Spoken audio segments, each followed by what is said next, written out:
Hello everyone, welcome back to my channel. Today I'm going to be doing something a little bit different from normal. I'm going to be attempting a tutorial. Again, I don't even know if those old videos are still up, but for the sakes of this, I'm just going to assume they're not. I did a couple tutorials a long time ago, and the information is a little bit outdated, and to be quite frank, I wasn't that good of an artist. And I felt as though the information I was trying to portray was not accurate, it wasn't that well done. And to be quite frank, it was useless information. A lot of it was very, very useless information. So, I'm going to be making new ones. If not just this, I might be doing a little bit more of a series. Here's going to be a key thing for it, though. I'm going to kind of be betting on you guys to help keep me going for these. I understand that some people do like these tutorials, and they want me to do more of them, but I don't really know what to do. So here's how this is going to go. This is going to be a base tutorial. This is just going to be line art. This is going to be, different styles of line art and how it can be used. At the end of this video, in the comment section down below, I want you guys to be giving me suggestions for stuff to do in the future. Maybe you want me to draw wings. Maybe you want me to show you how to do certain colors. Maybe you want me to show you how to use this program. Just literally put down anything you might want to see from me, and I'll consider it. Anything. So with that out of the way, let's get started. Of course, let me point this out first. I'm using SAI, S-A-I, it says up in the corner here. So some discretion advised. Certain programs are going to act different. So let's jump in. Now what I'm going to be showing today is going to be line art. Of course, I'm going to be showing two different styles here. The blue, I'm going to be doing a more thick main character line art, and the red is actually going to be some barbed wire going around the arm, and that's going to be much thinner and much more stylistic. So let's get started with the blue first, specifically in the face. Now this character is going to be kind of rotted zombie coming up out of the ground. Welcome to Halloween. It's middle of October, so I can do these things and not be questioned by anybody. Only time of year. So, given that this is going to be the main focus of the drawing, it's going to be much thicker for line art. So you notice how I bumped up the number over to the side just before starting on this. So this should be much thicker. And of course, if it's thicker, people will notice it, and it'll be basically the main focus. Now, of course, there's lots of different ways and styles to do line art. Also, I'm going to apologize right now. I'm going to be spinning this thing like crazy, because that's why I use SAI, is that it lets me spin the screen around, so I'm going to take full advantage of it. I try and won't make you guys dizzy, because I understand that can be an issue for some people. Some people getting motion sick watching me draw. That's kind of a strange way to put it, huh? But I want this character to be kind of the main focus. So using careful and slow, methodical lines, you can, well, draw this out. Now, I'm actually specifically showing a zombie because even with this main bit up front here, it's going to have a lot of variances in the lines, and actually specifically the line weight, which is the thickness and positioning of it. So, for example, the skin kind of coming off at the top here, the more I think about this, the more disgusting it seems. The skin that's coming off up here is going to have much thicker lines than, say, down here, which is going to be the skull. Because down there is going to actually be, well, the skull. And it's going to have much thinner line work than way up here. Now this part got a little bit funky in the sketch, because I'm not fully certain what on earth I was thinking when I was doing this. I think I had the skin or fur come down here and then flick off like that. Yep, that makes sense. Yeah, I have no idea what happened to this guy. It's like the side of his face kind of imploded. I guess when you've been underground for too long, that can tend to happen. I'm going to finish up the outer line work here. Now, I should say this. This is kind of how I do lines. There's lots of different variations, and there's lots of different ways you can go about it. This is just kind of one way to look at it. So, I have lots of curves and pointy bits. You could say just have like straight solid lines. Obviously, I did that really poorly, so if it's something that you're working on, it might turn out a little bit better. Consider these kind of a bit more so how I draw than how you're supposed to. I mean, I'm going to school to be an artist. I'm not in any way, shape, or form to say this is how to draw. So let me finish up the ear. I spun that way too quickly and way too far. Alright. Make that pointed. So I got the ear done. I think I'm going to move into the skull a little bit here. Staying on the same layer because there's no reason to really move it around.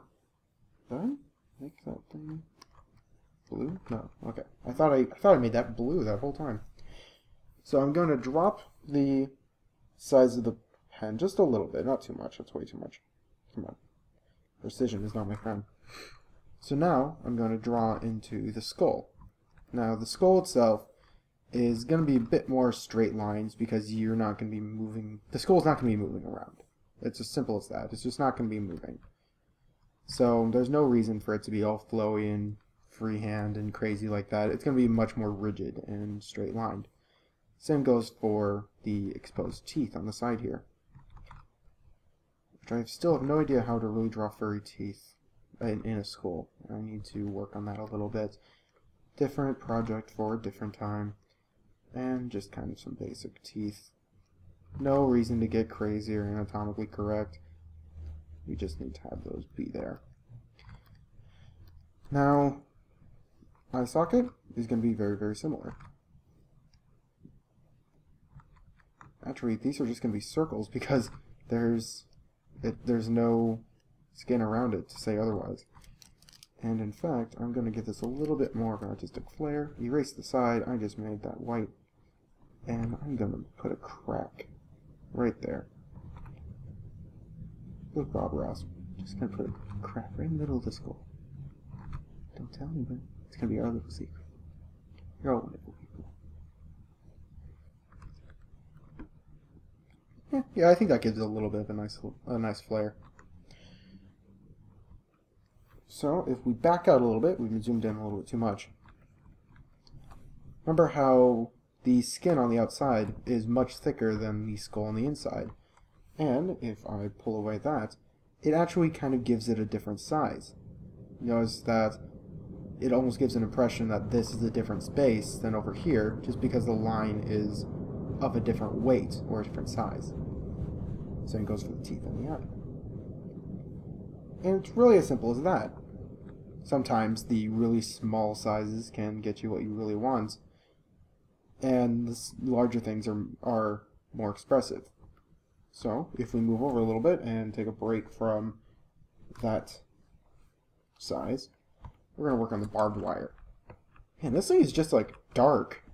What am I doing drawing this? Jeez. So for the barbed wire, I'm actually going to be using a really, really small brush. Notice the size difference here. And the reason I'm going to be using a really small brush is that I want it to be a bit more detailed. And the larger brushes are really, really nice with expression and with emotion, but they're always lacking in the detail department. You can't really seem to be able to get a whole lot of nuances with characters or with expressions with them without sacrificing something. And that can be a problem. So there's no shame at all, in changing up the line size in the middle of a drawing. Just so long as it makes sense. I'm actually having issue pulling this along, so I think this is where I'm going to put the first bit of barbed wire. Now I looked up a couple of references before I got started, and basically what I saw that made sense was to have just like a spiral and then a couple of spikes sticking out of it. And then it continues along, just kind of slightly off. and you throw those in at random intervals. Now this red is only a guideline. It's not there to be strictly followed. As you saw with the blue stuff, like I completely changed how the eye was supposed to be done. Holy crap, I cannot keep this line going straight forward.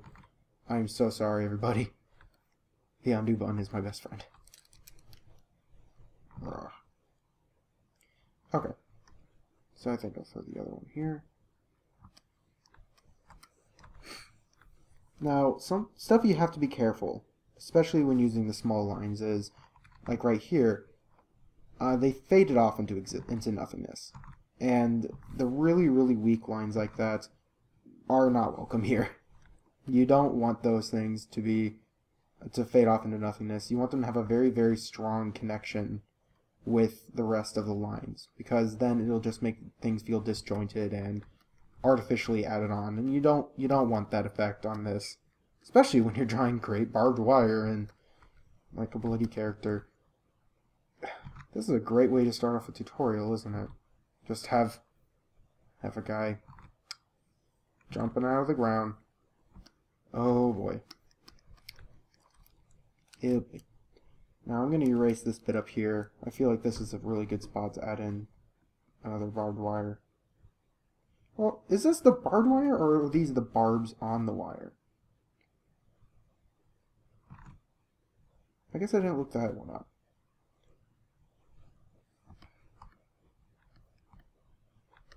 Barbed wire is fun. It's fun, it's interesting. The issue is that since it's so small, I've spent probably about the same amount of time on the barbed wire as I did over there, and I didn't really get much farther. But since it's smaller, I can get so much more detail in that, wherein if I bring the size of the brush up to where it was before. Now, let's try and recreate this, huh? Line. Oh, that's a bit too thick up there. I don't want that to go off into oblivion here. This is more industrial shape. Nope, nope, okay, okay. Another line, nope, too thick. Another line, nope, too thick. Another line. Oh, that's different size shape. Another line. Oh, well, those are touching. I can't have those be touching. Bring the eraser through there.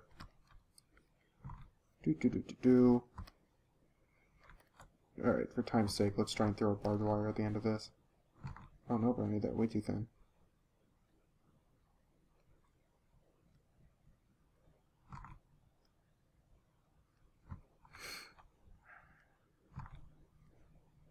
Alright. So as you can see, you can still do it. Like, I could still probably manage it, but that just feels so much more cartoony than it really needs to be. And as I said earlier, there's no shame in throwing in other line weights.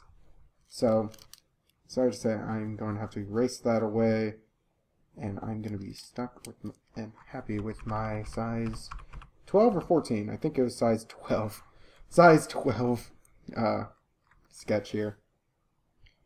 Alright, so since I gave the basics for this, I think I'm going to put this into time-lapse.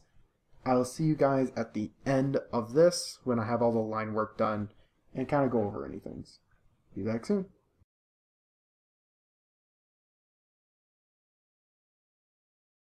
Welcome back.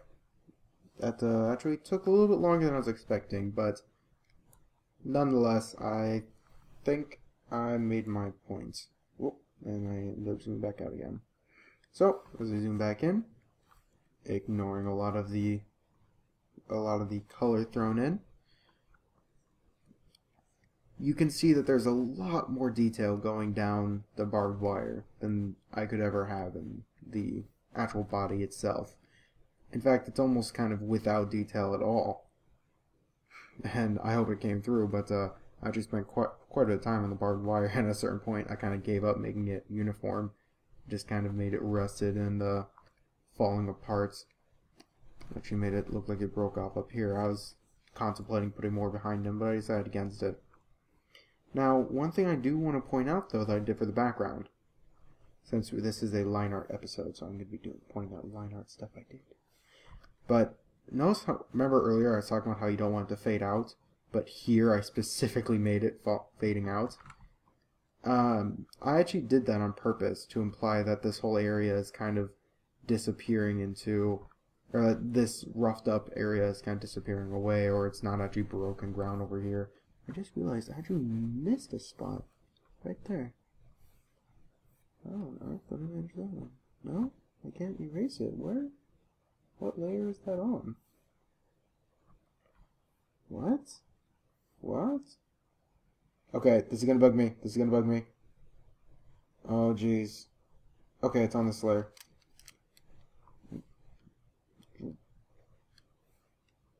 There we go. Okay, that's part of the ground. I don't know why that got lumped in up there with the shirt. Anyways, so yep, these areas specifically fade out because they're not so roughed up, and back here, just to kind of keep the line going from over here, even though it shouldn't actually be roughed up. We just imagine that that's where he pulled his arm out, though. That's actually pretty easy to imagine. And then little things were thrown in here and there. The lines sometimes got thicker down here. Oh, I need to change that color so it's easier to see. Come on. The lines got thicker down here and down here because they're on the bottom, and that implies gravity a little bit better. Also, one other little thing that I noticed that really bugs me, and it's going to bug you too now. I never actually made the barbed wire touching the character. And that was probably a mistake on my part, but I made it kind of snaking around pretty well. But it's never resting on the character. Like, there's no reason for it to be moving up. In fact, like this up here shouldn't be pointing up here. It should be on the ground because gravity should be pulling this back down here. And then this is up here because, I don't know, maybe it's touching there, but that makes no sense whatsoever. Like, no. I didn't make that make any sense, and I have no idea why. Oh well, who cares? It's a freaking guy with ears pulling himself out of the ground with half a face. I'm pretty certain no one's going to care that the barbed wire isn't making sense gravity-wise. Ugh. Well, with this, I will be putting my signature on this and calling it a video.